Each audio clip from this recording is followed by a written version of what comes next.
Good morning, beautiful people. This is Bernard Hamilton. I'm chilling out on my way to the grocery store, but I thought I'd stop on the side of the road and make this little post. It seems like there's a number of people who are feeling lonely and empty, and they just don't know which way they're going to turn with their life. It's like they're old enough to where they've lost their job, they can't find another job, their relationships are gone, somebody's not living right or doing right. And I'm saying that if you just take the time to take a deep breath, let's take a deep breath again today.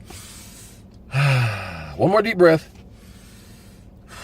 Just take the time to just chill out and reflect on what is going right in your life as opposed to what's going wrong with your life. When you do that, it makes a world of difference in knowing that you can be grateful for a whole lot of beautiful things that's going on in your life. But just to get just a little more concrete on what we're talking about, it was King Solomon, a man who had like 700 concubines, 300 wives. He had it going on. He had all this stuff going on. And it was King Solomon who said, what has been will be again.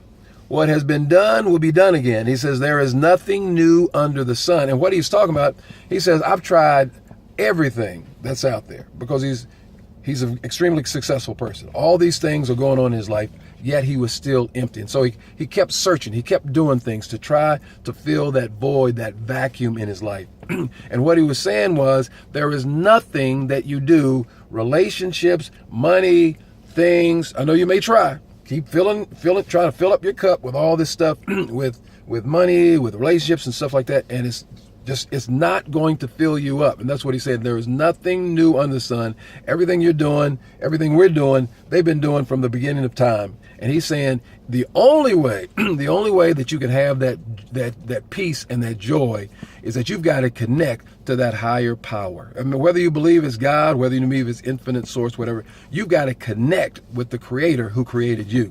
Since we all been created in the likeness and the image of God, if you don't connect with the spiritual side of you, even though you've got all this physical, fleshly stuff going on, you're looking over here, you're doing this, you're zipping and you're zapping, if you do not connect and get that first relationship with God first, there is no way, no relationship, no amount of money, no amount of position, no matter what you're trying to do, you cannot ever find the peace and joy that only God can bring you.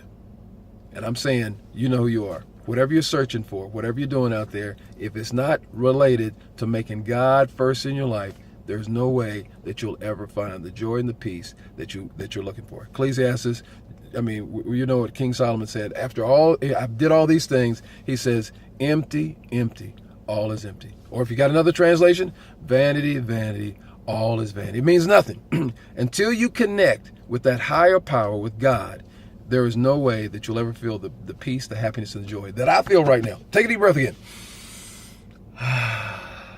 There you go. There you go.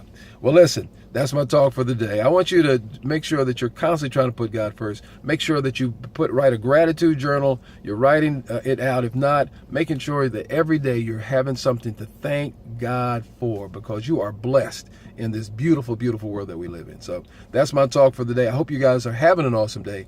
But as always, in the meantime, walk with the King. Be a blessing.